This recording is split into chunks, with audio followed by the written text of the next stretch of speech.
વિદ્યાર્થી મિત્રો, આજે આપણે એક મહત્વના ટોપિકની ચર્ચા કરવાના છીએ જેનું નામ છે ઘર્ષણ, જેને આપણે ઇંગ્લિશમાં કહીએ છીએ ફ્રિક્શન.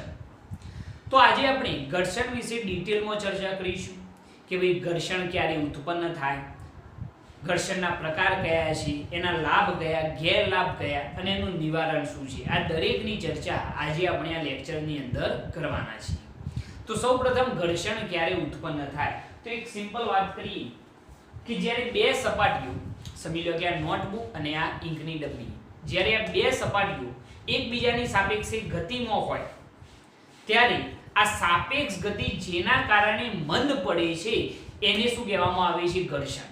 કે જ્યારે બે સંપર્કમાં રહેલી સપાટીઓ, આ બંને સપાટીઓ કેવી સંપર્કમાં રહેલી, જ્યારે બે સંપર્કમાં રહેલી સપાટીઓ સાપેક્ષ ગતિ કરે છે ત્યારે જેના કારણે આ સાપેક્ષ ગતિ મંદ પડે છે એને શું કહેવામાં આવે છે? ઘર્ષણ. આપણે સાયકલ લઈને જતા હોય તો પેડલ મારવાનું બંધ કરી દઈએ તો અમુક સમય પછી આપણી સાયકલ શું થઈ જાય છે? સ્ટોપ થઈ જાય છે. કોના લીધે? ઘર્ષણના લીધે. બરોબર. તો પહેલા એક સિમ્પલ વ્યાખ્યા લખીએ, ઘર્ષણ કોને કહેવાય? તો વ્યાખ્યા શું છે જરા જુઓ કે જ્યારે બે સંપર્કમાં રહેલ સપાટીઓ, જ્યારે બે સંપર્કમાં રહેલ સપાટીઓ સાપેક્ષ ગતિ કરે છે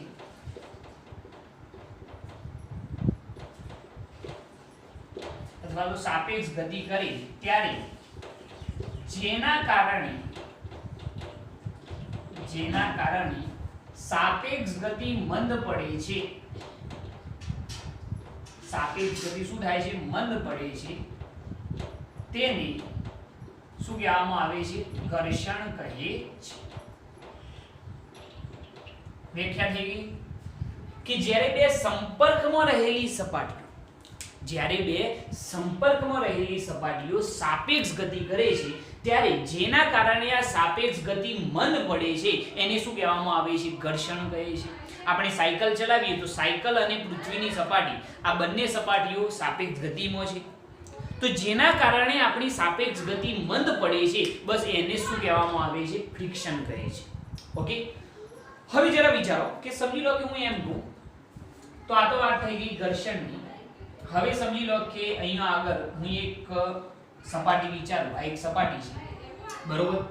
અહીંયા આગળ એના ઉપર એક પદાર્થ આપણે આ રીતનું મૂકી દઈએ જેનું દર m હોય, આ રીતનો એક પદાર્થ. તો કોઈ પણ પદાર્થ જ્યારે સપાટી ઉપર પડેલો હોય તો એના ઉપર જનરલી બે બળો લાગતા હોય. એક હોય છે દળના લીધે અધો દિશામાં લાગતું વજન બળ, જેને આપણે w કહીએ છીએ, બરોબર. અને બીજું લાગે છે એના ઉપર લંબ બળ. આ જે છે આપણું શું છે? વજન બળ છે. અને આ ઉપર જે લાગે છે આપણું શું છે? લંબ બળ છે. તો વજન બળને કોણ સમતોલે છે? તો લંબ બળ સમતોલે છે, જેના કારણે સ્થિર રહે છે એક જ સપાટી ઉપર. ઓકે. હવે જરા વિચારજો, પ્રેક્ટિકલી વિચારશો, આખી પોઝિશન તો મજા આવશે. સમજી લો કે આપણી જોડે કોઈ એક મોટો પથ્થર પડેલો છે, બરોબર. m દળનો પથ્થર છે. તો એ શરૂઆતમાં જ્યારે એનું વજન બળ w અને લંબ બળ n એને શું કરશે? સમતોલશે. હવે સમજી લો કે તમે જ્યારે એને બળ લગાવો છો, સમજી લો કે બહુ મોટો પથ્થર છે, સપોઝ 100 કિલોગ્રામ. હવે તમે જેવું એને બળ લગાડશો, સમજી લો આ પથ્થર, જેવું એને બળ લગાડો છો, એક સામાન્ય બળ લગાડીએ તો એ ખસશે ખરો? એ ખસવાનો ખરો? નહીં ખસે. કેમ નહીં ખસે? આમ તો જનરલી સાહેબ તમે એવું શીખવાડેલું છે કે F બરાબર ma, ન્યૂટનની ગતિનો બીજો નિયમ. તો A બરાબર શું થાય? F upon m. જેવું તમે કોઈ બાહ્ય બળ લગાડો છો તો તરત જ એ પદાર્થ પ્રવેગિત થતો હોય છે. તો અહીંયા આગળ આપણે જ્યારે બાહ્ય બળ F લગાડીએ છીએ તો આ પદાર્થ જે છે એક નાનકડું બળ જ લગાડેલું છે. 100 કિલોગ્રામનો પથ્થર હતો, આપણે એને સેજ ધક્કો માર્યો તો એ પોતાનું સ્થાન છોડતો નથી. તો અહીંયા આગળ આપણને એક વસ્તુની ખબર પડી કે સાહેબ આપણે જ્યારે બાહ્ય બળ લગાડીએ છીએ, બરોબર છે, તો આપણા બાહ્ય બળનો વિરોધ કરતું અહીંયા આગળ કોઈક બળ લાગતું હોવું જોઈએ, જે આપણા બાહ્ય બળની બિલકુલ કઈ દિશામાં હોય? વિરુદ્ધ દિશામાં હોય છે. બસ એ જ બળને શું કહેવામાં આવે છે? સ્થિત ઘર્ષણ બળ, જેને આપણે સ્મોલ fs વડે દર્શાવીએ છીએ. આને શું કહેવામાં આવે છે? સ્થિત ઘર્ષણ બળ. ખ્યાલ આવ્યો આની અંદર? ફરીથી એક વાત કહું કે અહીંયા આગળ જ્યારે પદાર્થ પર બાહ્ય બળ F લગાડતો પદાર્થ જે છે એ કેવો રહે છે? પદાર્થ સ્થિર જ રહે છે. આપણે આ પદાર્થ ઉપર શું લગાડ્યું? બાહ્ય બળ F લગાડ્યું, તો પણ પદાર્થ કેવો રહે છે? સ્થિર જ રહે છે. મતલબ કે અહીં બાહ્ય બળ F નો વિરોધ કરતું કોઈ બળ લાગતું હોવું જોઈએ. આનો મતલબ તો એવો જ થાય ને કે આપણે આના ઉપર બાહ્ય બળ લગાડ્યું, પ્રેક્ટિકલી સમજજો, બાહ્ય બળ લગાડ્યું તો પણ આ પદાર્થ કેવો રહે છે? સ્થિર જ રહે છે. આમ તો ગતિમાં આવવું જોઈએ, મેં તમને કહ્યું. તો ચોક્કસપણે અહીં બાહ્ય બળ F નો વિરોધ કરતું કોઈ બળ લાગતું હોવું જોઈએ. આ જે બળ લાગે છે, જે બળને લીધે પરિણામી બળ શૂન્ય થાય છે. પરિણામી બળ કેવું થાય છે? શૂન્ય થાય છે. બરોબર. અને પદાર્થ કેવો રહે છે? સ્થિર રહે છે. આમ તો જનરલી આપણે જેવું બાહ્ય બળ લગાડીએ કે આ પદાર્થ ગતિમાં આવવો જોઈએ, પરંતુ આપણે બાહ્ય બળ F લગાડતો પદાર્થ શું થાય છે? સ્થિર જ રહે છે.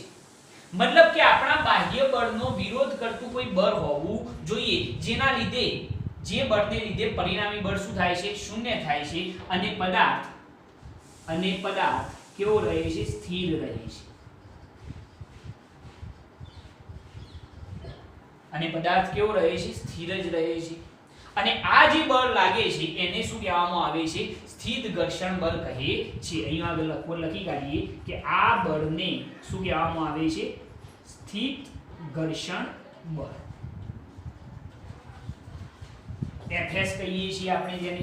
બરોબર છે. તો આ ટોપિક એક્ઝેક્ટ સમજજો. પ્રેક્ટિકલી આ વસ્તુ મેં અહીં આગળ લખેલી છે કે જ્યારે પદાર્થ પર બળ F લગાડવા છતાં એમ લખીએ.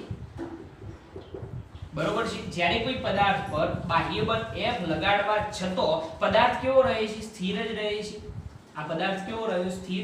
મતલબ કે અહીં બાહ્ય બળ F નો વિરોધ કરતું કોઈ બળ હોવું જોઈએ, જે બળના લીધે પરિણામી બળ શું થાય છે? શૂન્ય થાય છે. અને આપણો જે પદાર્થ છે એ કેવો રહે છે? સ્થિર જ રહે છે.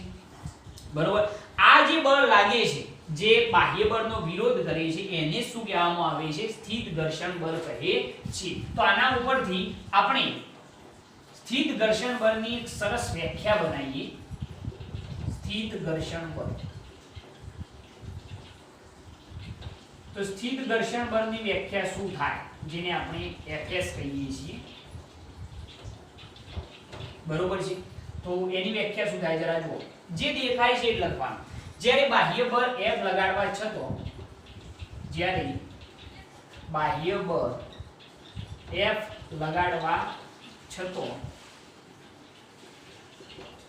પદાર્થ અને સપાટી, આ જે પદાર્થ છે એ અને બીજું કોણ છે ભાઈ? સપાટી.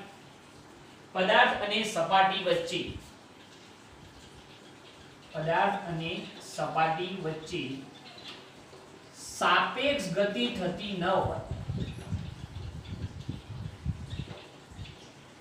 મેં શું કહ્યું છે કે જ્યારે બાહ્ય બળ F લગાડવા છતાં પદાર્થ અને સપાટી વચ્ચે સાપેક્ષ ગતિ થતી ન હોય ત્યારે ઉદ્ભવતા ઘર્ષણ બળને સાપેક્ષ ગતિ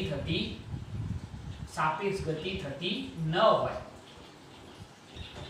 ત્યારે ઉદ્ભવતા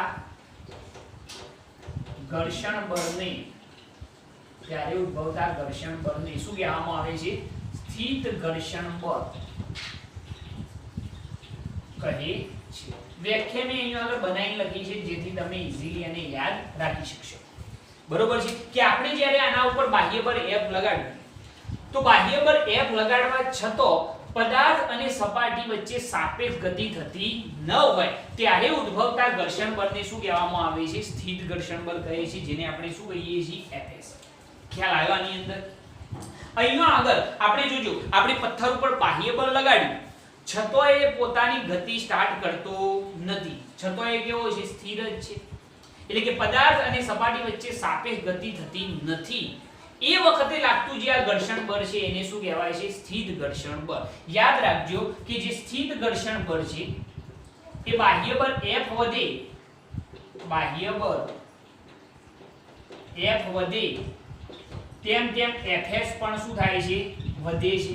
એટલે કે સ્થિત ઘર્ષણ બળ પણ વધશે. તમે સમજી લો કે પહેલા 1 ન્યૂટન જેટલું બળ લગાડ્યું, એના પછી 2 ન્યૂટન, તો સામે જે સ્થિત ઘર્ષણ બળ છે જે આપણા બાહ્ય બળનો વિરોધ કરે છે, હજી પદાર્થ ગતિમાં નહીં આવ્યો, 3 ન્યૂટન લગાડ્યું, 4 ન્યૂટન, 5 ન્યૂટન, 6 ન્યૂટન લગાડીએ છીએ, તેમ તેમ સામે જે સ્થિત ઘર્ષણ બળ લાગે છે જે આપણા બાહ્ય બળનો વિરોધ કરે છે એ પણ શું થશે? વધી જશે. બરોબર છે. એટલા માટે જ આપણું જે આ સ્થિત ઘર્ષણ બળ છે Fs ને શું કહેવામાં આવે છે? સેલ્ફ એડજસ્ટિંગ ફોર્સ પણ કહેવામાં આવે છે. ઇંગ્લિશમાં એને શું કહેવામાં આવે છે? Self adjusting force. કારણ કે આપણે જેમ જેમ બાહ્ય બળ વધારે જઈએ તેમ તેમ સામે જે સ્થિત ઘર્ષણ બળ છે Fs એ પણ શું થતું જાય છે? વધતું જાય છે. એટલા માટે એને શું કહેવામાં આવે છે? સેલ્ફ એડજસ્ટિંગ ફોર્સ કહેવામાં આવે છે. બરોબર છે. ઓકે, તો આ થઈ ગયું સ્થિત ઘર્ષણ બળ. એના પછી મહત્તમ સ્થિત ઘર્ષણ બળ.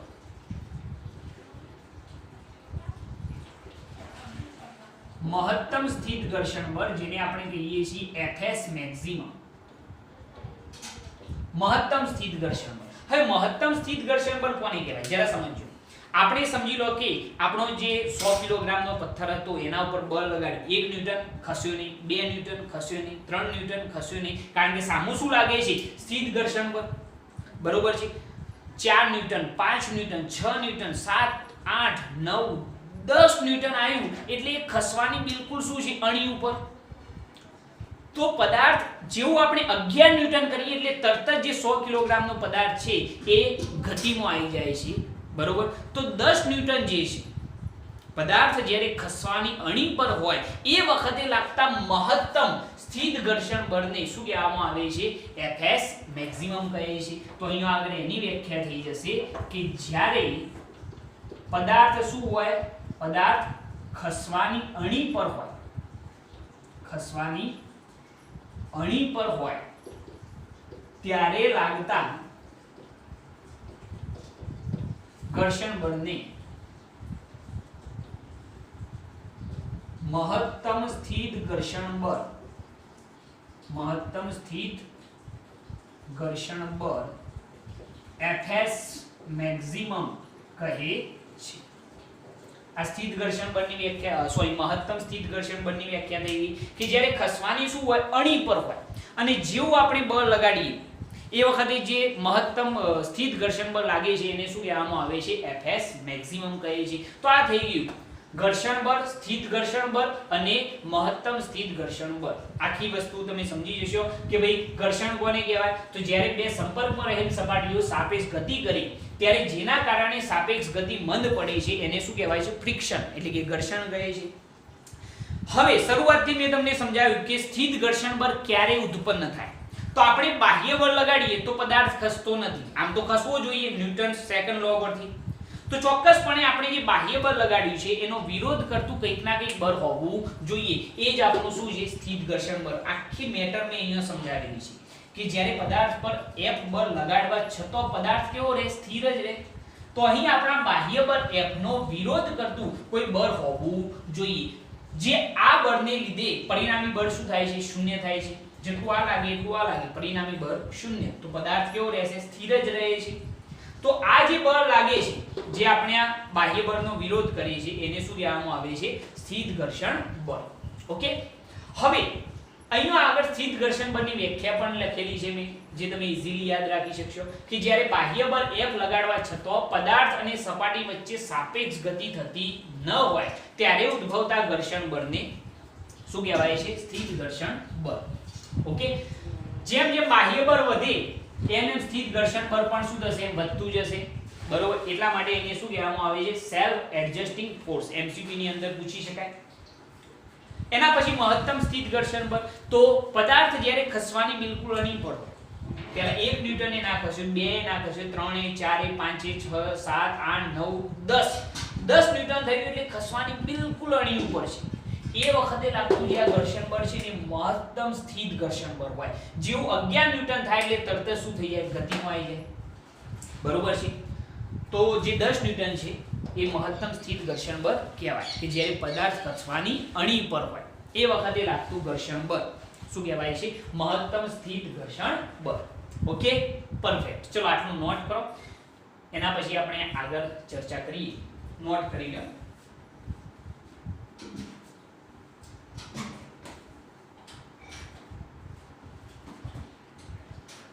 ઓકે, જવા દઈએ.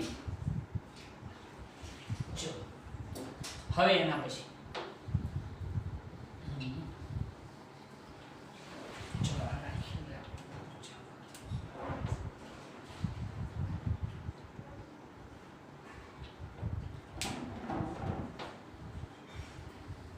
જવા દઈએ. હવે સ્થિત ઘર્ષણ બળ સમજી ગયા, મહત્તમ સ્થિત ઘર્ષણ બળ સમજી ગયા. આખી વાર્તા છે હો ભાઈ, સ્ટોરી. અને એ રીતે યાદ રાખો જે રીતે મેં તમને સમજાવ્યું છે તો ઈઝીલી યાદ રહી જશે. હવે જરા જુઓ કે આપણા જે મહત્તમ સ્થિત ઘર્ષણ બળ છે એના કેટલાક નિયમો છે. પહેલો નિયમ, જો આપણે નિયમોની વાત કરીએ તો પહેલો નિયમ શું લખી શકાય, તો પહેલો નિયમ એવો છે કે જે આપણું Fs મેક્સિમમ છે એ પદાર્થના ક્ષેત્રફળ પર આધારિત હોતું નથી એવું તમે કહી શકો છો. બરોબર છે. તો અહીંયા આગળ પહેલો નિયમ કે પદાર્થની સપાટીના ક્ષેત્રફળ પર આધારિત નથી. કોણ ભાઈ, સ્થિત ઘર્ષણ બળ. બરોબર છે.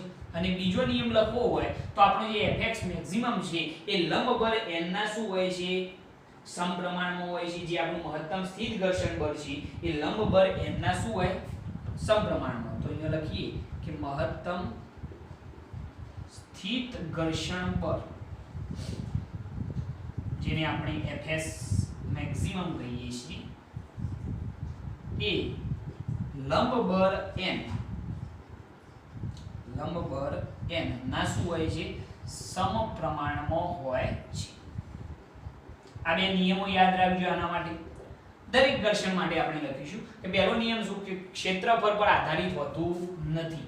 અને જે આપણું લંબબળ છે આ Fs મેક્સિમમ જે લાગી અહીંયા આગળ એ Fs મેક્સિમમ એ લંબબળ n ના શું હશે, સમપ્રમાણમાં હોય છે. એટલા માટે જો એને લખવું હોય તો આપણે એવું લખી શકીએ છીએ કે Fs મેક્સિમમ ચલે છે લંબબળ n. જો આપણે ચલે છે દૂર કરીએ તો Fx મેક્સિમમ બરાબર અહીંયા આગળ એક અચળાંક લખવો પડશે જેને μs શું કહેવામાં આવશે, n. આ જે μs છે એને કહેવામાં આવે છે સ્થિત ઘર્ષણાંક. શું કહેવામાં આવે છે આને, સ્થિત ઘર્ષણાંક. ચલે છે દૂર. આ ઉપર નહીં લખ્યું મહત્તમ સ્થિત ઘર્ષણ બળ એ લંબબળ n ના શું હોય, સમપ્રમાણમાં. જેવું ચલે છે દૂર કરીએ એટલે અચળાંક લખવો પડે જેને શું કહેવામાં આવે છે, સ્થિત ઘર્ષણાંક. જો સ્થિત ઘર્ષણાંકનું સૂત્ર બનાવીએ તો μs બરાબર Fs મેક્સિમમ અપન શું થઈ જાય, લંબબળ n થઈ જશે. તો સ્થિત ઘર્ષણાંકની વ્યાખ્યા લખી શકાય કે મહત્તમ સ્થિત ઘર્ષણ બળ અને લંબબળ n ના ગુણોત્તરને શું કહેવામાં આવે છે, સ્થિત ઘર્ષણાંક કહે છે. અહીંયા આગળ વ્યાખ્યા લખીએ તો લખજો તમે કે સ્થિત ઘર્ષણાંક કોને કહેવાય, તો મહત્તમ સ્થિત ઘર્ષણ બળ, મહત્તમ સ્થિત ઘર્ષણ બળ Fs મેક્સિમમ અને લંબબળ n ના ગુણોત્તરને શું કહેવામાં આવે છે, સ્થિત ઘર્ષણાંક કહે છે. ઓકે. એક બીજી વસ્તુ કે જ્યારે પદાર્થ ગતિમાં ન હોય ત્યારે યાદ રાખજો કે Fs મેક્સિમમ જે છે આ જે Fx મેક્સિમમ છે એ less than or equal to શું હશે, μs n હશે. એટલે કે જે મહત્તમ સ્થિત ઘર્ષણ બળ છે બરોબર એના કરતા μs n નું મૂલ્ય કેવું હોય, નાનું હોય અથવા તો એના બરાબર હોય તો પદાર્થ જે છે એ ગતિમાં હશે નહીં. આ વસ્તુ ધ્યાન રાખજો, કદાચ MCQ ની અંદર પૂછી શકાય. ઓકે. તો આ થઈ ગયા એના નિયમો યાદ રાખજો કે સ્થિત ઘર્ષણ બળ અથવા મહત્તમ સ્થિત ઘર્ષણ બળ એ સપાટીના ક્ષેત્રફળ પર આધારિત નથી અને મહત્તમ સ્થિત ઘર્ષણ બળ એ લંબ બળના શું હોય છે સમપ્રમાણમાં જેવું ચલે છે દૂર કરશે એટલે અચળાંક કયો આવશે સ્થિત ઘર્ષણાંક μs બરાબર સૂત્ર બની જશે Fs મેક્સિમમ અપર લંબ બળ શું થઈ જાય n ઓકે પરફેક્ટ ચલો આટલું નોટ કરો એના પછી આપણે એક બીજી વાત કરીએ ઓકે હવે ગતિક ઘર્ષણ તો જે રીતે આપણે સ્થિત ઘર્ષણ સમજ્યા એ રીતે ગતિક ઘર્ષણ સમજવાનું છે મેં તમને શું સમજાવ્યું કે આપણો જે 100 કિલોગ્રામનો પદાર્થ છે એના ઉપર આપણે બાહ્ય બળ લગાડ્યું એ ખસતો નથી મતલબ કે આપણા બાહ્ય બળનો વિરોધ કરતું કઈ બળ લાગે છે સ્થિત ઘર્ષણ બળ આપણે 1 ન્યૂટન 2 ન્યૂટન 3 4 5 6 7 8 9 10 ન્યૂટન લાગ્યું ત્યારે પદાર્થ ખસવાની અણી પર છે એ વખતે લાગતું ઘર્ષણ બળ જેને આપણે શું કહ્યું મહત્તમ સ્થિત ઘર્ષણ બળ જે Fs મેક્સિમમ છે હવે એના કરતો આપણે વધારે બાહ્ય બળ લગાડીશું જે બાહ્ય બળ છે એ 10 ન્યૂટન કરતો 11 ન્યૂટન થાય એટલે તરત જ પદાર્થ શું થઈ જાય ગતિમાં આવી જશે સમજજો કે આપણે જે બાહ્ય બળ લગાડીએ છીએ એ બાહ્ય બળ મહત્તમ સ્થિત ઘર્ષણ બળ જે Fs મેક્સિમમ છે એના કરતો થોડું વધી જાય 10 ન્યૂટન થી 11 ન્યૂટન થાય એટલે તરત જ એ પદાર્થ શું થશે ગતિમાં આવશે અને જેવો પદાર્થ ગતિમાં આવશે એટલે ઘર્ષણ બળ ધીરે ધીરે ઘટવા લાગશે ઘર્ષણ ઘટવા લાગશે એટલા માટે તો આપણે કહીએ છીએ કે કોઈ પણ વસ્તુ સ્ટાર્ટ કરવી મુશ્કેલ છે સ્ટાર્ટ થયા પછી તો એ આરામથી ગતિ કરતી જાય છે તો અહીંયા આગળ જેવી પદાર્થની ગતિ સ્ટાર્ટ થાય છે એટલે ઘર્ષણ બળ ઘટવા લાગે છે પહેલો જ પોઈન્ટ મેં અહીંયા આગળ લખેલો છે કે જ્યારે બાહ્ય બળ F એ Fs મેક્સિમમ કરતો વધી જાય ત્યારે પદાર્થ શું થાય છે ગતિમાં આવે છે તેથી ઘર્ષણ બળ મહત્તમ સ્થિત ઘર્ષણ બળથી શું થાય છે ઘટવા લાગે છે એક્ઝેક્ટ સમજજો કે આપણે બળ લગાવતા હતા સામે સ્થિત ઘર્ષણ બળ લાગતું હતું પદાર્થ સ્થિર હતો 1 ન્યૂટન 2 3 એમ 10 ન્યૂટન પહોંચ્યા તો પદાર્થ ખસવાની અણી પર હતો એ વખતે લાગતું ઘર્ષણ બળ જે શું હતું મહત્તમ સ્થિત ઘર્ષણ બળ હવે આપણે બાહ્ય બળ F મહત્તમ સ્થિત ઘર્ષણ બળ કરતો 10 ન્યૂટન કરતો 11 ન્યૂટન કરીએ એટલે તરત જ પદાર્થ શું થઈ જશે ગતિમાં આવી જશે તરત જ પદાર્થ શું થાય છે ગતિમાં આવી જાય અને જેવો પદાર્થ ગતિમાં આવી જશે એટલે ઘર્ષણ બળ ઓટોમેટિક ઘટવા લાગશે જે મહત્તમ સ્થિત ઘર્ષણ બળ 10 ન્યૂટન હતું એ હવે ધીરે ધીરે 9 8 7 એમ ઘટવા લાગશે સમજો છો આ વસ્તુ બરોબર તો અહીંયા આગળ આ વસ્તુ ધ્યાન રાખજો કે જેવો પદાર્થ ગતિમાં આવે છે તેથી ઘર્ષણ બળ મહત્તમ સ્થિત ઘર્ષણ બળથી શું થાય ઘટવા લાગે બરોબર છે હવે પદાર્થ ગતિમાં છે આ પદાર્થ શું છે પદાર્થ ગતિમાં હોય ત્યારે પદાર્થ ગતિમાં હોય ત્યારે આપણે બાહ્ય બળ તો લગાડી જ જવું પડશે પદાર્થ ગતિમાં હોય એટલે બરોબર છે તો ગતિમાં હોય એ વખતે સાપેક્ષ ગતિ પદાર્થ અને સપાટીની જે સાપેક્ષ ગતિ છે એનો જે વિરોધ કરતું બળ છે એને શું કહેવાય છે ગતિક ઘર્ષણ બળ જ્યારે પદાર્થ ગતિમાં હોય ત્યારે આપણી સાપેક્ષ ગતિનો વિરોધ કરતું જે ઘર્ષણ બળ છે એને શું કહેવાય ગતિક ઘર્ષણ બળ દાખલા તરીકે આપણે સાયકલ લઈને જઈએ છીએ તો આપણે ગતિમાં છીએ આપણી સાપેક્ષ ગતિ છે સપાટી પૃથ્વીની સપાટી અને આપણે સાયકલની તો આપણી સાપેક્ષ ગતિનો વિરોધ કરતું જે બળ છે એને શું કહેવાય ગતિક ઘર્ષણ બળ જે અહીંયા વ્યાખ્યામાં મેં લખેલું છે કે સંપર્કમાં રહેલ સપાટીઓની કેવી સંપર્કમાં રહેલ સપાટીઓની સાપેક્ષ ગતિનો વિરોધ કરતા ઘર્ષણ બળને શું કહેવાય છે ગતિક ઘર્ષણ બળ આપણે ગતિમાં હોય ત્યારે આપણી સાપેક્ષ ગતિનો વિરોધ કરતું જે ઘર્ષણ બળ છે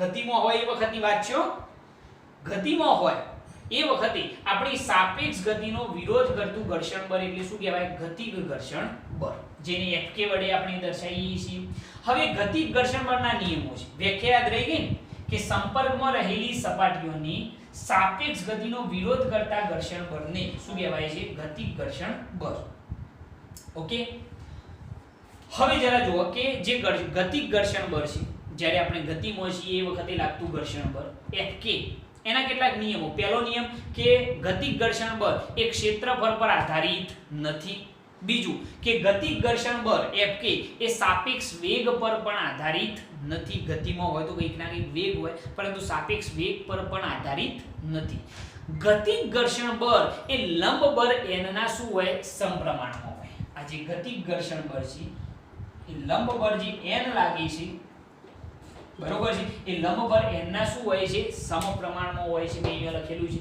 કે ગતિક ઘર્ષણ બળ લંબબળ n ના લંબબળના સમપ્રમાણમાં હોય છે. તમે સમજી શકો કે ગતિક ઘર્ષણ બળ Fk ચલે છે n. ગતિક ઘર્ષણ બળ લંબબળ n ના શું થઈ ગયું? સમપ્રમાણમાં. તો Fk બરાબર શું થઈ જાય? ચલે છે દૂર કરવા માટે μk * n. પેલા સ્થિત ઘર્ષણ બળમાં શું આવતું હતું? Fs ચલે છે n. અને અહીંયા આગળ શું આવશે? Fk ચલે છે n. એટલે કે ગતિક ઘર્ષણ બળ એ લંબબળ n ના સમપ્રમાણમાં. તો Fk બરાબર μk * n. ભાઈ આને શું કહેવાય? ગતિક ઘર્ષણાંક. જે અચળાંક લખ્યો ને આપણે ચલે છે દૂર કરવા માટે. તો ગતિક ઘર્ષણાંક μk બરાબર Fk અપન શું થઈ જશે? n. આને શું કહેવાય? ગતિક ઘર્ષણાંક. હવે ગતિક ઘર્ષણાંકનો આધાર શેના ઉપર હોય? તો પદાર્થની જાત ઉપર, બરોબર, અને સપાટીઓના પ્રકાર ઉપર. મેં અહીંયા લખેલું છે કે ગતિક ઘર્ષણાંકનો આધાર સપાટીઓના પ્રકાર અને દ્રવ્યની જાત પર રહેલો છે. થઈ ગયું સૂત્ર. નિયમો યાદ રાખવાના કે ક્ષેત્રફળ પર આધારિત નથી, વેગ સાપેક્ષ વેગ પર પણ આધારિત નથી. શેના ઉપર આધારિત છે? ગતિક ઘર્ષણાંક. ગતિક ઘર્ષણ બળ Fk ચલે છે લંબબળ n. ઓકે, અને એના ઉપરથી તમારે ગતિક ઘર્ષણાંકનું સૂત્ર બનાવી દેવાનું છે. આવી જશે. હવે જરા જુઓ કે મેં તમને કહ્યું કે જેવો પદાર્થ ગતિમાં આવે એટલે હવે એનું ઘર્ષણ બળ શું થશે? ઘટતું જશે. જે સ્થિત ઘર્ષણ બળ હતું એના કરતો ગતિક ઘર્ષણ બળ જે Fk છે એ નાનું હશે ગતિમાં હોય ત્યારે. એટલા માટે મેં લખેલું છે કે Fs > Fk. એટલે કે જે સ્થિત ઘર્ષણ બળ હતું એ ગતિક ઘર્ષણ બળ કરતો કેવું હોય? મોટું હોય. આપણું જે ગતિક ઘર્ષણ બળ છે એ નાનું હશે સ્થિત ઘર્ષણ બળ કરતો. એટલા માટે μs > શું થઈ જાય? μk. એટલે આપણો જે સ્થિત ઘર્ષણાંક હતો એ ગતિક ઘર્ષણાંક કરતો કેવો હોય? મોટો હોય. આના કરતો જે આપણો μs હતો એ કેવો હોય? મોટો હોય. ઓકે, એક બીજી વસ્તુ કે પદાર્થ જ્યારે ગતિમાં હોય ત્યારે, ભાઈ પદાર્થ ગતિમાં હોય તો એ વખતે પ્રવેગ કેવો હોય? તો પ્રવેગ કેટલો થાય? a બરાબર પરિણામી બળ F/m. પરિણામી બળ કેટલું થાય? આ દિશામાં કેટલું બળ લાગ્યું? F, અને એનો વિરોધ કરતું બળ Fk. એટલે પરિણામી બળ કેટલું થાય? F - Fk/m. જ્યારે પદાર્થ ગતિમાં હોય ત્યારે ઉદ્ભવતું પ્રવેગ. જો પદાર્થ અચળ પ્રવેગથી ગતિ કરતો હોય તો F બરાબર શું થઈ જાય? Fk થઈ જાય. જો પદાર્થ અચળ પ્રવેગથી ગતિ કરતો હોય તો આ બંને કેવા હોય? સમાન હોય. જો પદાર્થ પર લાગતું બાહ્ય બળ આ શૂન્ય થઈ જાય, આ બળ બાહ્ય બળ આપણે દૂર કરી દઈએ તો શું થાય? ભાઈ તમે સાયકલ ચલાવતા હોય, બરોબર છે, અને તમારું પેડલ મારવાનું જે આપણું બાહ્ય બળ છે એ તમે બંધ કરી દેશો તો શું થશે? તમે કહેશો સાયકલ ઊભી થઈ જાય. કેમ ઊભી થઈ જાય? કારણ કે એનો પ્રવેગ કેટલો થઈ જાય. જો પદાર્થ પર લાગતું બાહ્ય બળ F દૂર કરીએ એટલે કે પેડલ મારવાનું બંધ કરીએ તો પ્રવેગ a બરાબર -Fk અપન શું થાય? m થાય. જેથી તે અમુક અંતર કાપીને શું થઈ જાય? ઊભો થઈ જશે. આ F બરાબર 0 લખી કાઢો તો a બરાબર પ્રવેગ શું થઈ જાય? -Fk અપન m. તેથી પદાર્થ જે છે એ અમુક અંતર કાપીને શું થશે? ઊભો થઈ જશે. ક્લિયર? તો આ થઈ ગયું ગતિક ઘર્ષણ. બધા ટોપિક મેં વ્યવસ્થિત લખેલા છે, તમારે જસ્ટ નોટ કરવાના છે અને સમજવાના છે. સિમ્પલ છે. ક્યારે ગતિક ઘર્ષણ બળ લાગે ખ્યાલ આવે? આખી સ્ટોરી યાદ રાખજો કે આપણે બાહ્ય બળ લગાડ્યું તો સ્થિત ઘર્ષણ બળ લાગ્યું.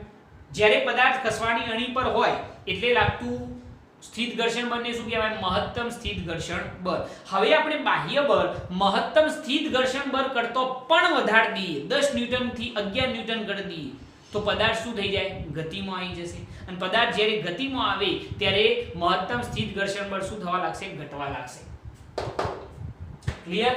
ઓકે, જે મેં અહીંયા આગળ બતાવ્યું. પદાર્થ જ્યારે ગતિમાં હોય તે વખતે લાગતું ઘર્ષણ બળ શું કહેવાય? ગતિક ઘર્ષણ બળ. એટલે કે આપણી જે સાપેક્ષ ગતિ છે એનો વિરોધ કરતું ઘર્ષણ બળ, એને શું કહેવાય? ગતિક ઘર્ષણ બળ. મેં અહીંયા લખેલી છે કે સંપર્કમાં રહેલી સપાટીઓની સાપેક્ષ ગતિનો વિરોધ કરતું, આ બંને સાપેક્ષ ગતિનો વિરોધ કરતું ઘર્ષણ બળને શું કહેવાય છે? ગતિક ઘર્ષણ બળ. Fk કહીએ. એના નિયમો યાદ રહી જાય. કયા કયા? ભાઈ ક્ષેત્રફળ પર આધારિત નથી, સાપેક્ષ વેગ પર આધારિત નથી. કોના પર આધારિત છે? લંબબળ n ના સમપ્રમાણમાં. ચલે છે દૂર કરો અચળાંક કયો? μk. જેને આપણે શું કહીએ? સ્થિત ગતિક ઘર્ષણાંક. તો μk બરાબર Fk/n થઈ જાય. એનો આધાર કોના ઉપર? તો સપાટીઓના પ્રકાર અને દ્રવ્યની જાત પર. યાદ રાખજો કે Fs મોટો હોય આ Fk કરતો, બરોબર છે, તો μs પણ મોટો હોય μk કરતો, બરોબર. જ્યારે પદાર્થ ગતિમાં હોય વખતે પ્રવેગ આટલો થાય. સમજો છો ભાઈ, સિમ્પલ. a બરાબર f માઈનસ શું થાય? Fk/m થઈ જાય. અચળ વેગી ગતિ કરતો એટલે m બરાબર Fk થઈ જાય. અને જો આપણે બાહ્ય બળ દૂર કરી દઈએ તો શું થઈ જાય, પ્રવેગીય બરાબર -Fk/m. પેડલ મારવાનું બંધ કરી દો તો શું થઈ જશે, અમુક અંતર કાપીને આપણી સાયકલ સ્ટોપ થઈ જશે. ઓકે, ચલો આનું નોટ કરો ફટાફટ, આપણે આગળ જોઈએ.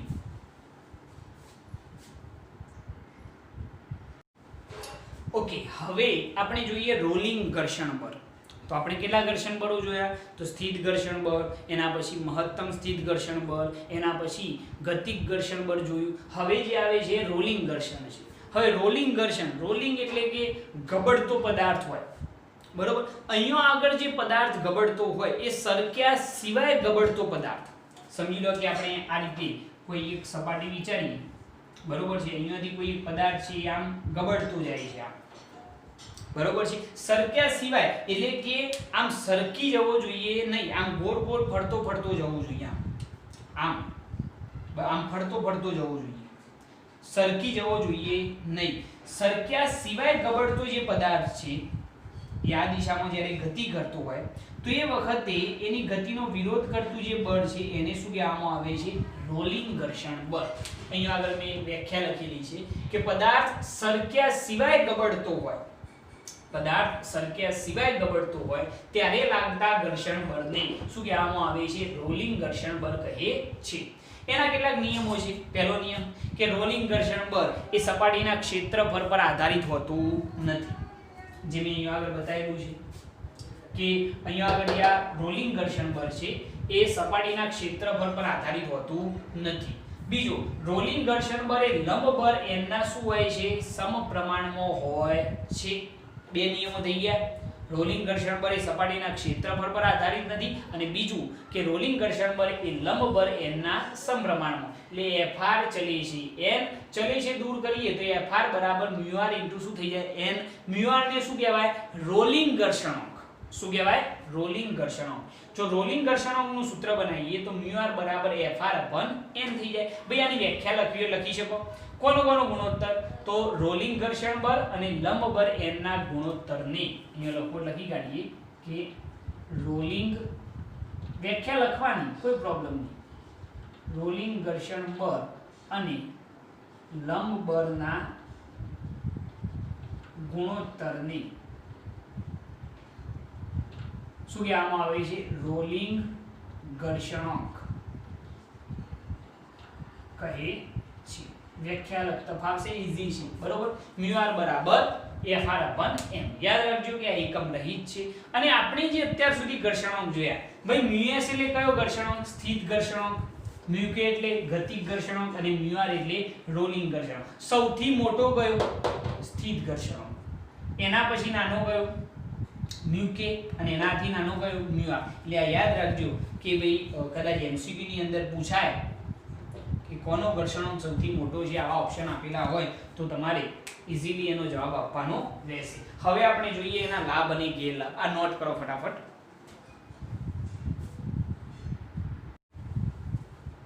ઓકે, હવે આપણે જોઈએ ઘર્ષણના લાભ અને ગેરલાભ.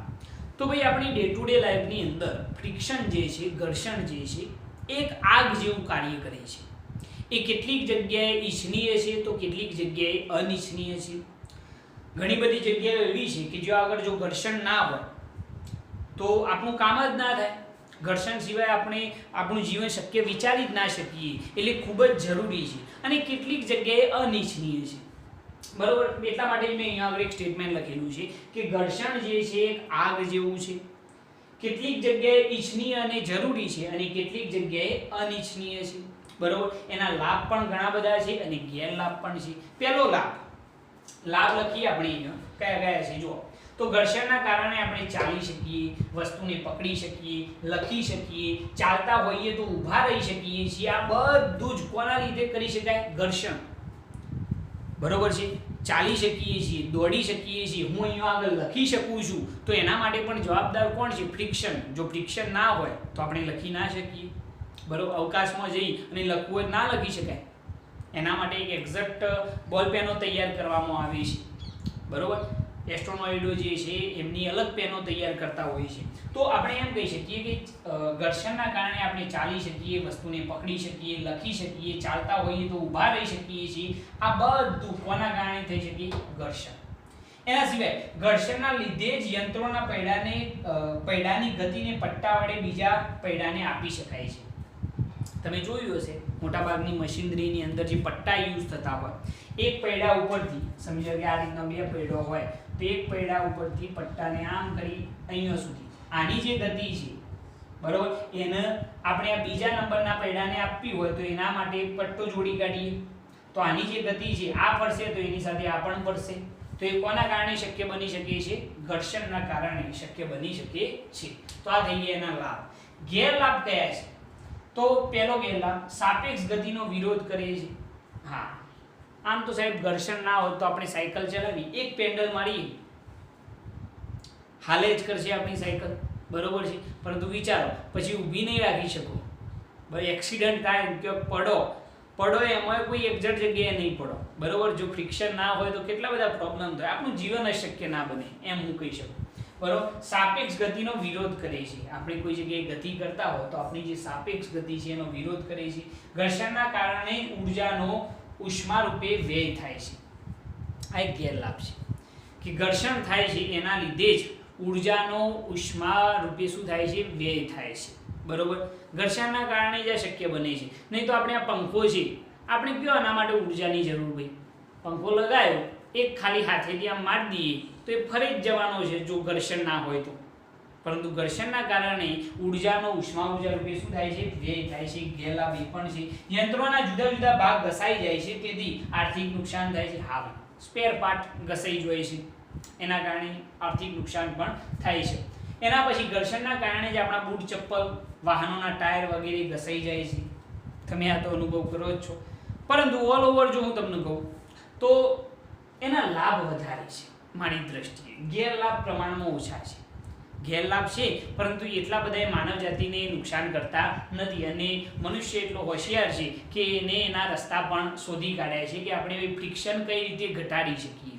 બરાબર, લાભ તો ઘણા બધા છે, ગેરલાભ જે છે એને ઘટાડી કઈ રીતે શકાય એના માટે કેટલાક નિવારણના ઉપાયો પણ મેં અહીંયા લખેલા છે કે ઘર્ષણ ઘટાડવાના ઉપાય. પહેલા લ્યુબ્રિકેન્ટ્સનો યુઝ કરીએ. ઓકે, લ્યુબ્રિકેન્ટ્સ કોને કહેવાય? જનરલી આપણે જે વાહનો ચલાવતા હોઈએ છીએ એની અંદર ગ્રીઝ, ઓઇલ વગેરે નાખતા હોઈએ છીએ ને એને શું કહેવાય? લ્યુબ્રિકેન્ટ્સ. કે જેની મદદથી આપણે જે ઘર્ષણ છે એને ઘટાડી શકીએ છીએ. તમે જોયું હોય તો મોટાભાગે જે મશીનરી હોય એની અંદર જે બેરિંગો હોય એની અંદર ગ્રીઝ પૂરવામાં આવે છે. ગ્રીઝ પૂરવાથી અથવા તો ઓઇલ નાખવાથી આપણા બાઇકમાં, ગાડીની અંદર ઓઇલ નાખતા હોઈએ છીએ એનું પણ કારણ શું છે કે એની મદદથી ફ્રિક્શન ઘટે છે. તો પહેલો જ પોઈન્ટ મેં લખેલો છે કે યંત્રોમાં ઊંજણ એટલે કે લ્યુબ્રિકેન્ટ્સ વપરાય છે, બરાબર, ગ્રીઝ, ઓઇલ વગેરે. યંત્રોમાં બોલ બેરિંગ વપરાય છે, બરાબર. બોલ બેરિંગનો આપણે યુઝ કરીએ છીએ, તમે જોયું છે ઘણી બધી મશીનરીની અંદર તમે જોઈ શકો છો. સાપેક્ષ ગતિમાં હોય, સાપેક્ષ ગતિમાં હોય તેવી સપાટીઓ વચ્ચે હવાની પાતળી ગાદી જાળવી રાખીને ઘર્ષણ ઘટાડી શકાય છે. બે સપાટીઓ સાપેક્ષ ગતિમાં હોય તો એમની વચ્ચે હવાની પાતળી ગાદી બનાવી અને આપણે ઘર્ષણને ઘટાડી શકીએ છીએ. ઘણા બધા એવા રસ્તા આપણે યુઝ કરેલા છે. અત્યારે હાલ એક બીજી વસ્તુ તમને યાદ કરાવું કે મેગ્નેટ ટ્રેન, તમે કદાચ નામ સાંભળ્યું હોય તો જાપાનની અંદર સૌપ્રથમ ચાલી હતી. એ જે પાટા છે એનાથી આટલી અધર રહીને જ ચાલશે. હવે તમે વિચારો કોઈ પણ જાતનું ફ્રિક્શન થશે ખરું? નહીં થાય. હવે તમે કહો સાહેબ ફ્રિક્શન ના થાય તો એ ઊભી કઈ રીતે રાખશો? તો એ મેગ્નેટિક ફોર્સ દ્વારા એને ઊભી રાખતા હોય છે, બરોબર છે. મેગ્નેટ ટ્રેન જે છે એ સુપર ફાસ્ટ છે અને એકદમ પરફેક્ટ કામ કરે છે. તો એની અંદર કોઈ પણ જાતનું ફ્રિક્શન થશે જ નહીં, એટલે એના સ્પેર પાર્ટ કદીએ ઘસાવાના નહીં, કદીએ બગડવાનું જ નહીં. એટલે જાપાન ઘણું જે છે ટેકનોલોજીની અંદર આગળ છે, એ ફ્રિક્શન ઘટાડવાના ઘણા બધા રસ્તા શોધી રહ્યું છે. ઓકે, તો આ થઈ ગયા ઘર્ષણના લાભ, ગેરલાભ અને એના નિવારણના ઉપાયો. અહીંયા આપણે ફ્રિક્શનનો ટોટલ ટોપિક પૂરો કરીએ છીએ. તમે આને નોટ કરી લો.